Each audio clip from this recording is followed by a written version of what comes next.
A year ago, our next guest, Susan Patton, wrote a letter to the Daily Princetonian where she wrote, among other things, that yes, women on the Princeton campus, find a husband before you graduate. Yes, she went there. That's what she wrote. 3 days later, the article had 100 million inquiries on Google. And she created quite a firestorm. She's out with a new book. It's called Marry Smart, Advice for Finding the One. The Princeton mom, Susan Patton. Susan, thanks for joining us here on KTRS in St. Louis.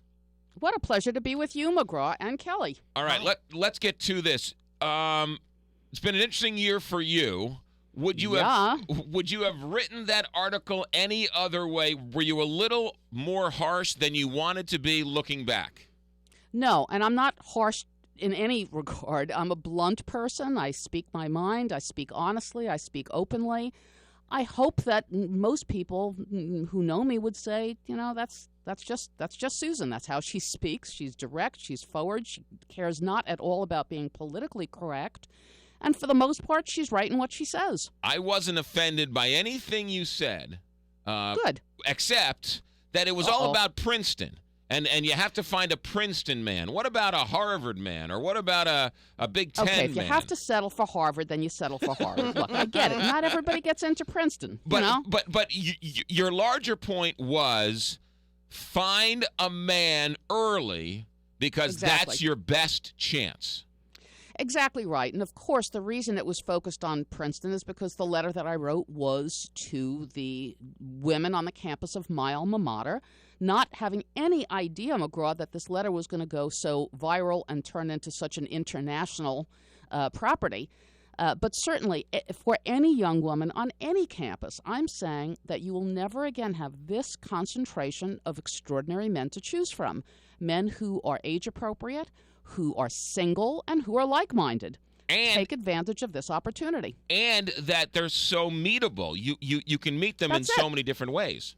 Exactly right. You can meet them in an organic way. It's not under pressure. You could see them in a class setting. You see them over meals. You see them in an organic way that allows you to get to know them without the sort of, the kind of pressure that would be part and parcel of going out on an online date that was arranged online, which I think is a terrible way to meet people.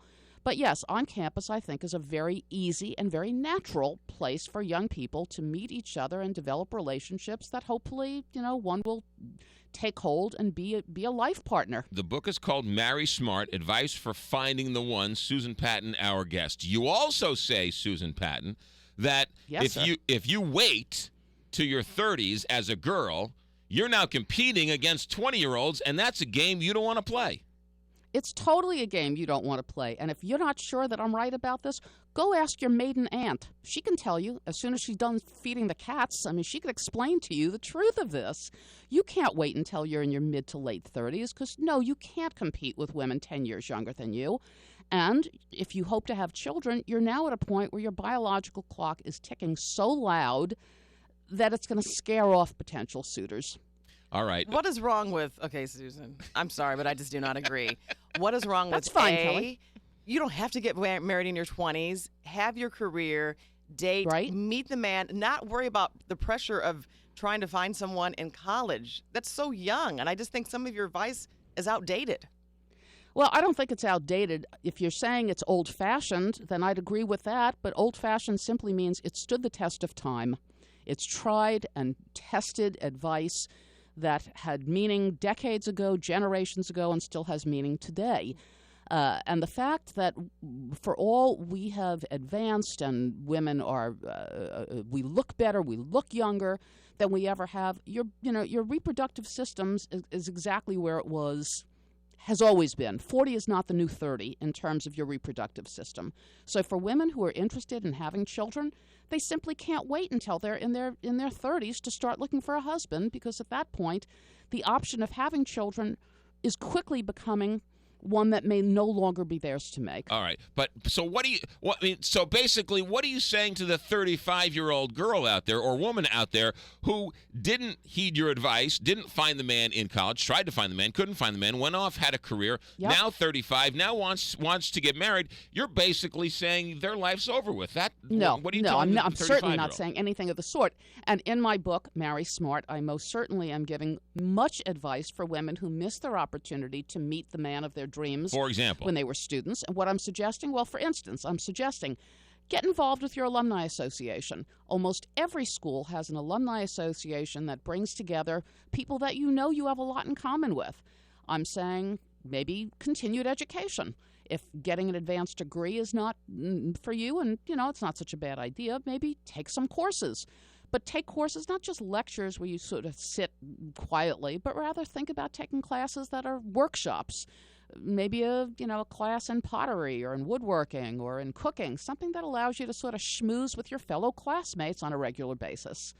I'm suggesting that you go to church, go to synagogue, go to mosque, go to whatever your house of worship is, because, again, you know that you're going to be finding like-minded people there. You think online dating is terrible? I think it's terrible. Why?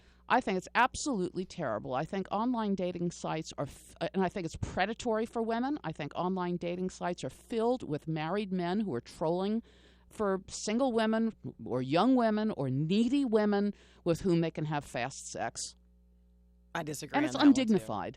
I think online dating is an undignified way to meet anybody. Oh, but you think it's okay to try to troll for a man when you're still in college to get... Kelly, I wouldn't say troll, and I think that's a real unfortunate choice of language. I would say keep your options open, keep your eyes open. Look at the people that you're surrounded with on your college campus. Maybe there is a man there that's exactly right for you. Be open-minded to it. And how wonderful would it be to find somebody with whom you share not only a college experience, but find him early enough that this is somebody you can evolve with through the decades. But how wonderful would it be to evolve with someone in your 30s while you're still growing and getting that life experience? Okay, so you wait until you're 30 or 34 or 36. Where are you going to find somebody? At work? Not a good idea. I'm an HR consultant. I have been for decades, so I know all about what goes on in the workplace. And I'm telling you that meeting somebody at work is hazardous for women, because if and when the relationship ends, a woman is not only devastated by the termination of the relationship, but she's now put her professional persona at risk by having gotten involved with a coworker. But I'm not saying meet someone at work. I'm saying go to all the places that you mentioned.